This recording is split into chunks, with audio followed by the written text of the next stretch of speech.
For the latest in strategic affairs, subscribe to our YouTube channel. Click the bell icon for updates. Hello and welcome to StratNews Global. Normally, when we speak of Indian Armed Forces, the general understanding is it consists of the Indian Army, the Indian Navy, and the Indian Air Force. But there is a fourth arm, which is relatively underrepresented in the public collective memory, and that's the Indian Coast Guard. That's the topic of this week's Simply Nitin. I'm Nitin Gokhale.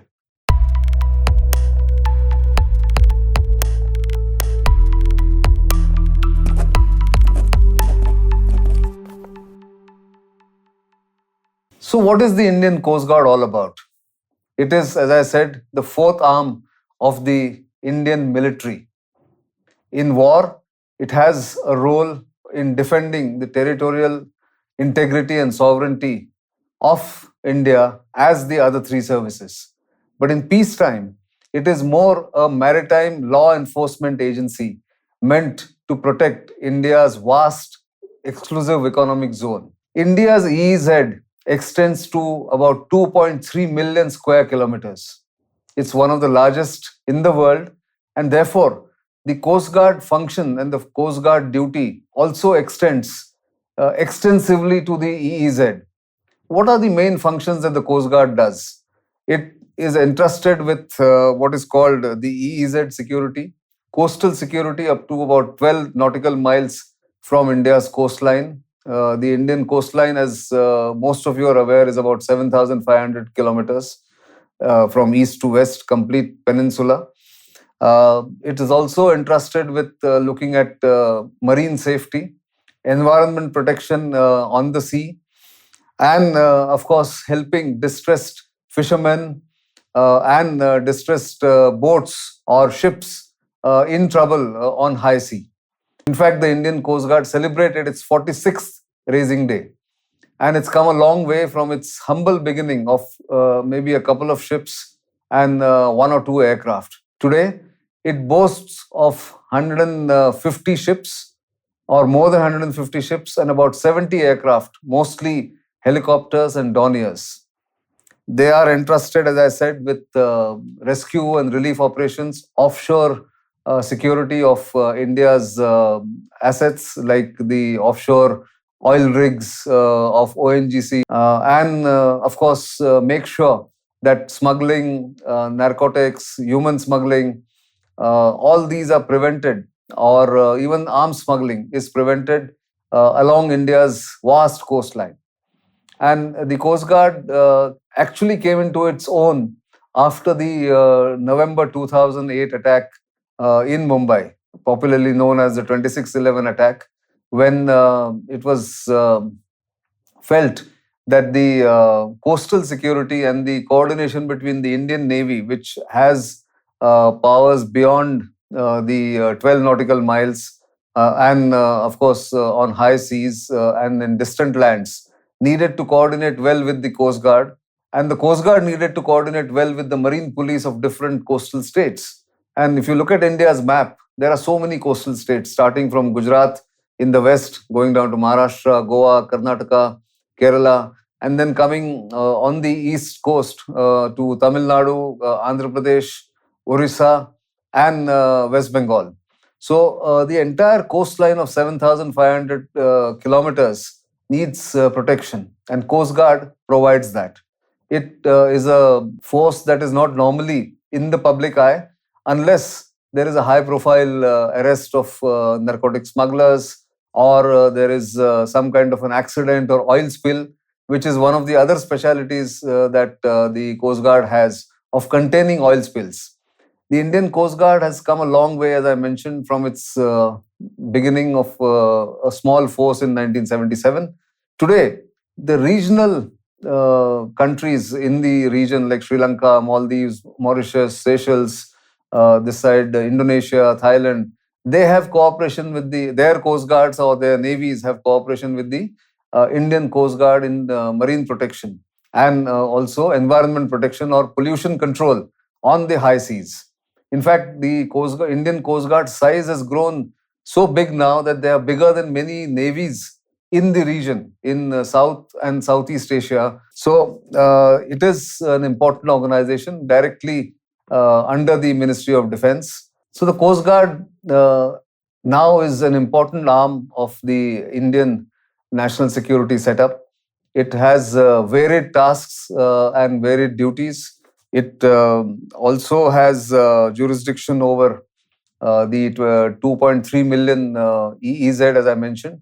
One small factoid that most of us wouldn't know is the fact that France has one of the biggest EEZs or the biggest EEZ in the world.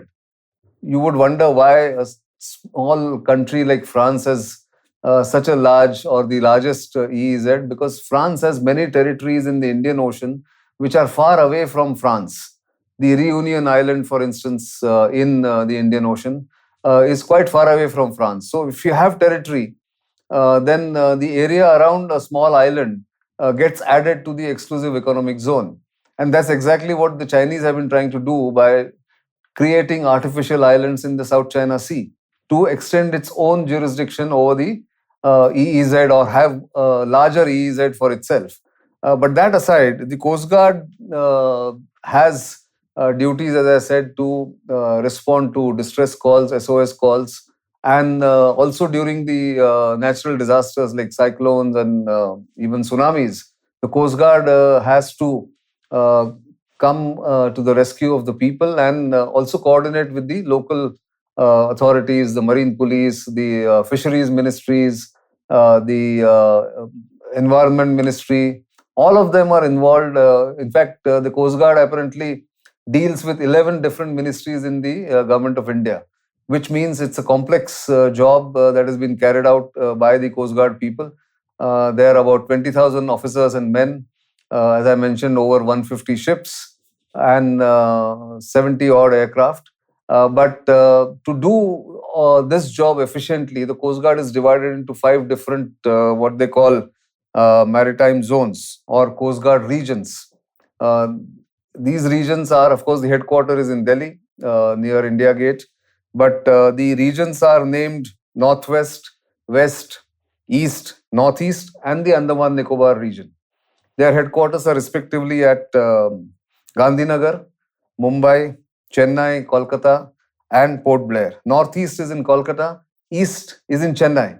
That's a bit of an anomaly in some sense, because Chennai is clearly not East, but because Kolkata needs to be also a headquarter for Sundarbans and the Bay of Bengal or North Bay of Bengal. Therefore, that region is called Northeast Regional Headquarter, which is in Kolkata.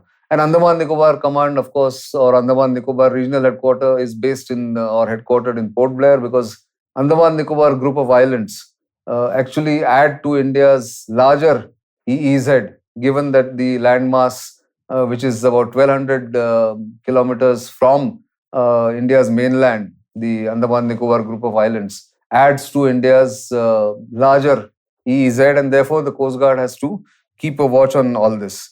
Then there are several Coast Guard air stations and air enclaves which control and coordinate the air operations.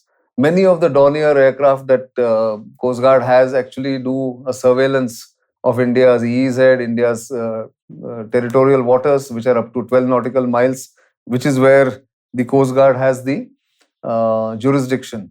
Beyond 12 nautical miles, the jurisdiction is of the Navy, the Indian Navy, which is responsible for the security of that region or the areas beyond 12 nautical miles. So Coast Guard is doing a fantastic job. It has caught many big drug consignments, and its role is only going to increase as we go further, because the drug trade from Afghanistan via Pakistan, going into Maldives, going into Sri Lanka, and then further going west towards the Gulf countries is only increasing. If you go east, then the Coast Guard has to look after a very fragile marine environment around the Andaman Nicobar Group of Islands, and also keep a watch over any hostile activity that might be done by India's adversaries around the distant group of islands in Andaman or in the Bay of Bengal, which is between the mainland Indian territory and the Andaman Nicobar group of islands. That's why the Coast Guard, as the fourth armed force, is an important instrument of India's national power, and it needs to grow. As it is growing, the government is giving enough attention. Since 2008, it has really got a boost, and it is only further likely to get more accretion in forces in terms of ships, in terms of surveillance equipment, in terms of aircraft and personnel. That's something that I wanted to flag really on the Coast Guard and its functions. This is the week 45 years ago when the Coast Guard was established. The need was felt because more and more smuggling was happening, more and more environment protection needed to be done in the fragile environments of the high seas and territorial waters. That's why the Coast Guard was established, and it has actually grown to a size where now it can function in war as the fourth armed force, and during peacetime as protector of marine environment, and also enforce marine laws that are increasingly becoming more and more important. That's all I have this week. We will keep coming back with more topics like this. But you know where to reach us. In fact, one of you had asked us to do something about INS Varsha, which is a base on the eastern coast near Visakhapatnam. But that being ultra secret base where India's submarines are based or either built or based, that is something that I'm unlikely to do in the near future unless I have more information about what happens there. But do keep sending your suggestions. We welcome them.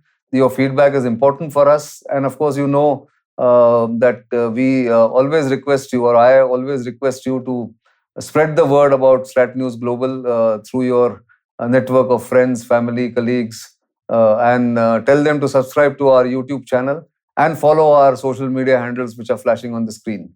For the moment, that's all I have. And we will see you once again next Saturday. But until then, it's goodbye.